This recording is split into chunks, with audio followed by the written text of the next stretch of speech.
Visur ir visada mūsų supa kaimynai. Kad ir kur bebūtume, darbe ar namuose, kaimynai yra visada šalia mūsų. Gegužės 27 dieną yra švenčiama Tarptautinė kaimynų diena. Būtent šią dieną norime pakviesti artimiau susipažinti visus kaimynus. Juk kažkas yra puikus kulinaras, daržininkas, žvejys, menininkas ar fotografas. Kad ir koks būtų jūsų pomėgis, atskleiskite jį savo kaimynams. Susiburkime kiemuose, verslo centruose, darbovietėse, bendruomenių salėse.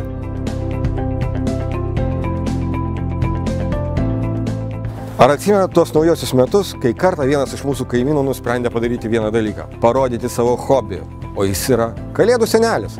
Taigi padarom visi kartu taip, kaip jisai.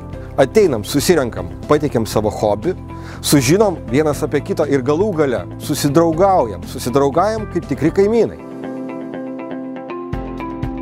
Darbe praleidžiame labai daug laiko ir kartais kolegas pažįstame tik tai kaip iš specialybinės pusės pagal jų išsilavinimą arba tai apie darbą, kurį jie atlieka kaip finansistas, buhalteris. Kolegos turi veiklą, kuri jiems yra artima, mylima ir jie mėgsta užsiimti po darbo. Kartais tai yra rankdarbiai, kartais tai yra kulinarija, konditerija, žvejyba, įvairūs sportai. Todėl manau, kad gegužės 27 dieną švęsti kaimynų dieną ir kartu susipažinti ir pasidalinti su kolegomis platesnėme rate savo pomėgiais ir savo dirbiniais yra labai šauni iniciatyva ir tikiuosi, ji labai pavyks ir mes gražiai pabendrausime.